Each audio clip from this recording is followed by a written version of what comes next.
जय हिंद साथियों। आज एसएससी जीडी परीक्षा 2024 का 21 फरवरी का सभी शिफ्टों का एग्जाम खत्म हो गया। तो साथियों हम लोगों ने फर्स्ट और सेकंड शिफ्ट का ऑलरेडी एनालिसिस कर चुके हैं और इस वीडियो में हम लोग थर्ड और फोर्थ शिफ्ट के सभी क्वेश्चन का एनालिसिस करने वाले हैं। साथ ही आपको बता दें, ढेर सारे कैंडिडेट ने बताया है कि जितने भी हम आपको एक्सपेक्टेड क्वेश्चन करा रहे हैं या फिर एक्स्ट्रा फैक्ट के साथ साथ जो क्वेश्चन कराते हैं उसमें से ढेर सारे क्वेश्चन डायरेक्ट एग्जाम में देखने को मिल रहा है। तो साथियों आपको बता दें, जिनका एग्जाम अभी तक नहीं हुआ है चैनल को फ्रेंड्स सब्सक्राइब कर लो, जहां आपको एसएससी जीडी के डेली चारों शिफ्टों का कंप्लीट एनालिसिस कराया जाता है। जो क्वेश्चन पूछे जाते हैं और उससे रिलेटेड क्वेश्चन भी हम आपको कराने का प्रयास करते हैं।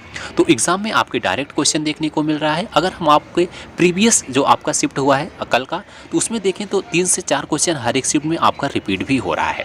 इसलिए फ्रेंड्स आप लोग एग्जाम देने से पहले हर एक शिफ्ट का एनालिसिस जरूर करना, एग्जाम में आपको बहुत ही ज़्यादा हेल्प होगा। तो साथियों आइए हम लोग सबसे पहले देखेंगे कि थर्ड शिफ्ट में कौन कौन से क्वेश्चन आए, उसके बाद फोर्थ शिफ्ट देखेंगे। तो देखिए इसमें पूछा गया था रणजी ट्रॉफी किस खेल से संबंधित है।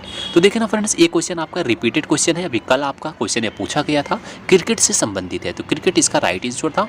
अगर हम बात करें क्रिकेट से संबंधित ट्रॉफियाँ कौन सी हैं, इसको याद रखना, ये भी क्वेश्चन आगे पूछा जाएगा। घरेलू प्रतियोगिताओं में आपका रणजी ट्रॉफी है जो आपका पूछा गया, दिलीप ट्रॉफी है जो आपका कल पूछा गया था, विजय हजारे ट्रॉफी है, देवधर ट्रॉफी है, ईरानी ट्रॉफी है, एनकेपी साल्वे चैलेंजर ट्रॉफी है।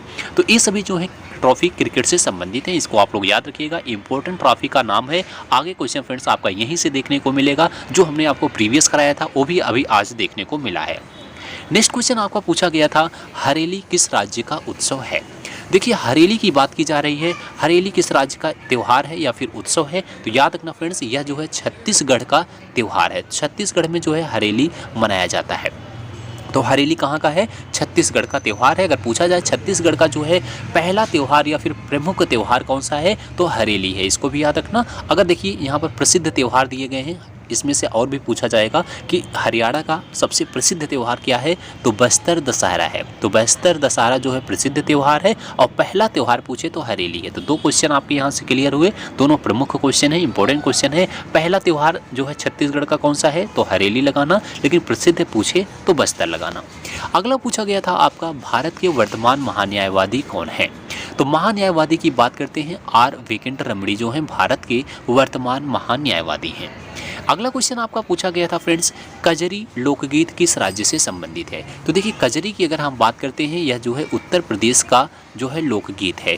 इसमें से अगर पूछा जाए कि उत्तर प्रदेश के कहाँ का है, तो इसको भी आप लोग याद रखना फ्रेंड्स, मिर्ज़ापुर का है। कहाँ का है, तो यह फ्रेंड्स जो है मिर्ज़ापुर का प्रमुख जो है लोकगीत है। यह क्वेश्चन आता है पूर्वी उत्तर प्रदेश, इसका आपका ऑप्शन होगा, यानी उत्तर प्रदेश इसका राइट आंसर था। अगर आपका इसमें शहर पूछा जाए तो मिर्ज़ापुर का है। अगला क्वेश्चन पूछा गया था किस केंद्र शासित प्रदेश की साक्षरता दर सबसे अधिक है। यह क्वेश्चन आपका रिपीटेड क्वेश्चन है, कल आपका पूछा गया था। डायरेक्ट क्वेश्चन फ्रेंड्स रिपीट हो रहे हैं आपके एग्जाम में। तो आपको बता दो लक्षद्वीप इसका राइट आंसर था। लक्षद्वीप की जो साक्षरता दर है 92.28% है। 92.28% के साथ केंद्र शासित प्रदेश में, यानी फ्रेंड्स यूटी में यह जो है सबसे साक्षर केंद्र शासित प्रदेश है। वहीं अगर हम राज्य की बात करते हैं, सबसे साक्षर राज्य कौन सा है, आपको पहले भी हमने बताया था केरल है, जो कि कल के शिफ्टों में कई बार क्वेश्चन यह रिपीट हुआ। केरल की साक्षरता दर कितनी है या फिर किस राज्य की साक्षरता दर सबसे ज़्यादा है, केरल की है। उसके बाद आपका लक्षद्वीप आता है जो कि केंद्र शासित प्रदेश है। उसके बाद आपका मिजोरम आता है जो कि 91.3%। उसके बाद गोवा की साक्षरता दर है 88.7%। फिर जाको आपके 5वें पर स्थान पर है त्रिपुरा, इसकी जो है 87.2% है। इससे मिलता जुलता फ्रेंड्स क्वेश्चन जो है आपका पूछा जा रहा है, सिर्फ आपका साक्षरता ही ज़्यादा पूछी जा रही है। किस राज्य की साक्षरता कम है, किसकी ज़्यादा है, किसकी महिलाओं की कहाँ की ज़्यादा है, महिलाओं की कहाँ की कम है, या फिर पुरुषों की कहाँ ज़्यादा है। बस इतना आप लोग ध्यान देना, आप लोग इसको जरूर पढ़ के जाना फ्रेंड्स, यहाँ से एक क्वेश्चन आपके एग्जाम में जरूर आएगा। नेक्स्ट क्वेश्चन आपका पूछा गया था कि भारत की भूमि सीमा की कुल अनुमानित लंबाई कितनी है, यानी जो भूमि साझा करती है भारत की टोटल भूमि कितनी लंबाई है।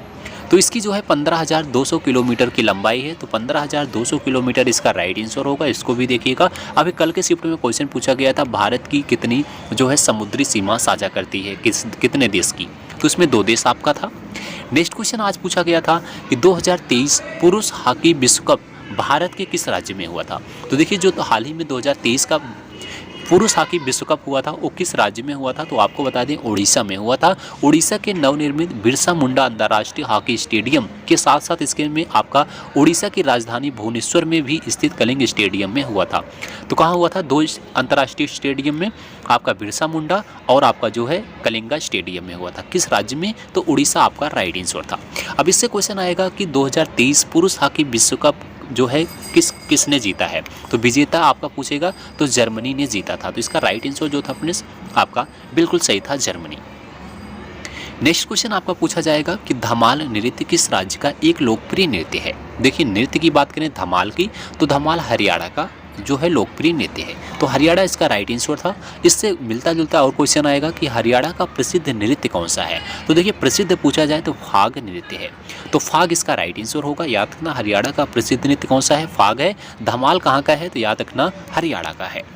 अगला क्वेश्चन आया था कि डंडारी गुसाड़ी नृत्य किस राज्य से संबंधित है? तो देखिए डंडारी गुसाड़ी की बात करते हैं तो छत्तीसगढ़ का यह नृत्य है, छत्तीसगढ़ में मनाया जाता है। किस जनजाति के द्वारा मनाया जाता है? तो याद रखना कोरकू जनजाति के द्वारा यह छत्तीसगढ़ में मनाया जाता है। तो आपको जनजाति भी पूछेगा कि डंडारी गुसाड़ी नृत्य किस जनजाति के द्वारा मनाया जाता है? कोरकू जनजाति के द्वारा। अगला क्वेश्चन आपका केमिस्ट्री से फ्रेंड्स पूछा गया, तो इसको ध्यान देना। लेड सल्फेट का रासायनिक सूत्र पूछा गया था। तो आपको बता दें लेड सल्फेट का रासायनिक सूत्र PbSO4 होता है। तो PbSO4 इसका राइट आंसर था। अगर हम बात करते हैं फ्रेंड्स साइंस की, तो ध्यान देना साइंस में आपके एक ही क्वेश्चन आपका देखने को मिल रहा है। किसी में आपका फिजिक्स से आ रहा है, किसी में आपका केमिस्ट्री से आ रहा है। तो इसको आप लोग देखिएगा, बिल्कुल बेसिक क्वेश्चन आपका पूछा जा रहा है। उसके बाद अगला क्वेश्चन आपका पूछा गया था कि भारत के उपराष्ट्रपति किसके पदेन अध्यक्ष होते हैं? तो भारत का उपराष्ट्रपति जो है, भारत के उपराष्ट्रपति किसके पदेन अध्यक्ष होते हैं? तो सभापति के। तो याद रखना फ्रेंड्स ये सभापति इसका आंसर होगा। ध्यान देना अगर पूछा जाए कि सभापति जो है किसके अध्यक्ष होते हैं, तो पदेन अध्यक्ष होते हैं, तो उपराष्ट्रपति के पदेन अध्यक्ष होते हैं। तो इसका जो राइट आंसर था सभापति आंसर था। अगला क्वेश्चन था आपका मार्ले मिंटो सुधार का भारतीय परिषद अधिनियम कब पारित हुआ था? तो मार्ले मिंटो सुधार का जो भारतीय परिषद अधिनियम था 1909 में पारित हुआ था। 1909 आपका राइट आंसर था। अगर इसमें पूछा जाए मार्ले मिंटो सुधार जो है 1909 के द्वारा सर्वोच्च विधान परिषद की संख्या कितनी हो गई थी? तो 16 से बढ़कर के फ्रेंड्स आपकी 60 कर दी गई थी। ये क्वेश्चन इंपॉर्टेंट है, पूछा जाएगा इसकी संख्या सर्वोच्च विधान परिषद की संख्या कितनी हो गई थी? तो 60 कर दी गई थी। अगला क्वेश्चन आपका पूछा गया था रुक्मणी देवी अरुंडेल को कौन सा पुरस्कार मिला है? तो देखिए रुक्मणी देवी अरुंडेल से रिलेटेड जो भी क्वेश्चन बन सकते हैं आपको बता दें। इसमें इनका पुरस्कार ज़्यादा पूछा जाता है कि पद्म भूषण कब मिला, संगीत नाटक अकादमी कब मिली? तो दोनों याद रखिएगा। 1956 में इन्हें पद्म भूषण मिला था, 1967 में इन्हें संगीत नाटक अकादमी जो है पुरस्कार मिला था। अगर बात करें रुक्मणी देवी अरुंडेल किस नृत्य से संबंधित है, तो याद रखना भरतनाट्यम से संबंधित है। यहाँ से आपके 3 क्वेश्चन क्लियर हुए, यहीं से आपका क्वेश्चन देखने को मिलेगा अगर बनेगा तो। रुक्मणी देवी को पद्म भूषण कब मिला? 1956 में। संगीत नाटक अकादमी 1967 में। रुक्मणी देवी अरुंडेल किस नृत्य से संबंधित है? तो भरतनाट्यम से है।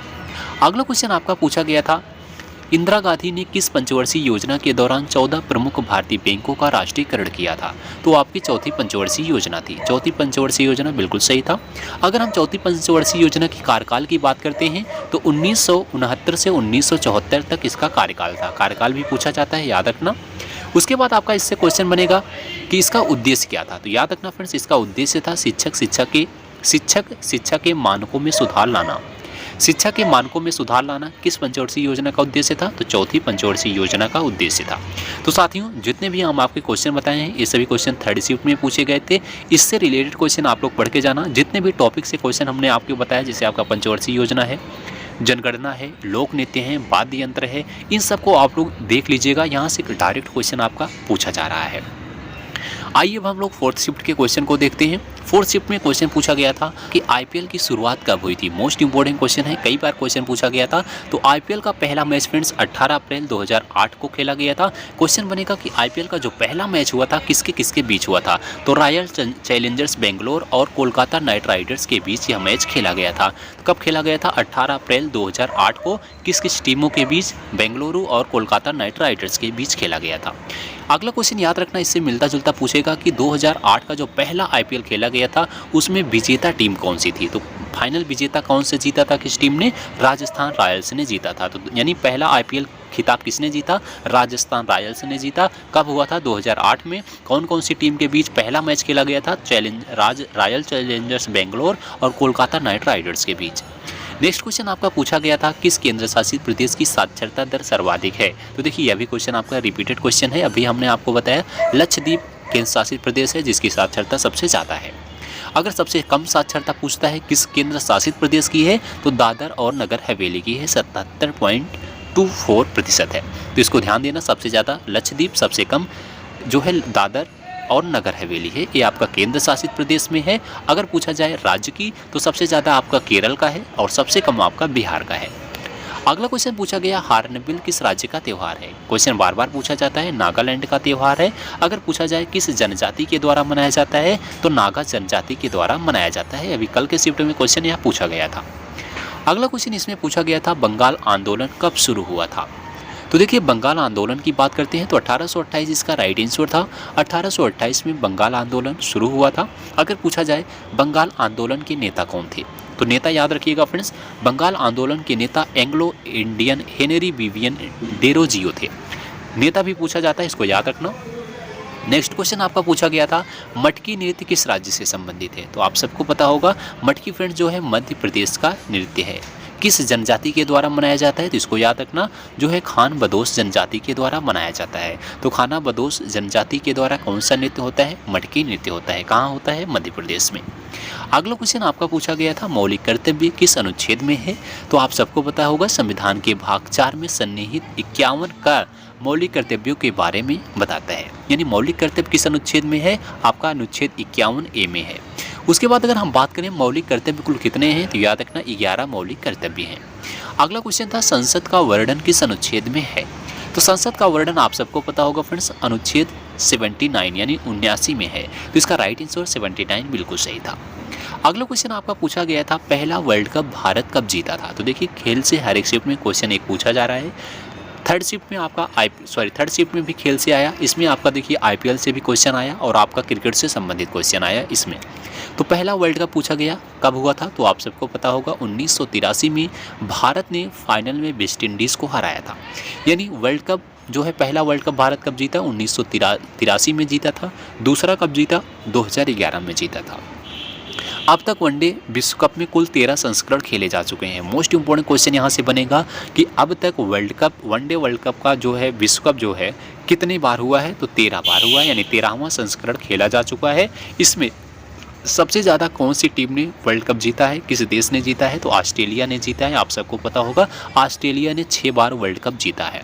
अगर हम बात करें भारत ने कितनी बार वर्ल्ड कप जीता है, तो 2 बार जीता है और वेस्ट इंडीज़ ने 2 बार जीता है। इसको ध्यान में रखिएगा, ऑस्ट्रेलिया ने 6 बार, वेस्ट इंडीज़ ने 2 बार, भारत ने 2 बार। अब तक कुल कितनी बार वर्ल्ड कप हुआ है, 13 बार हुआ है।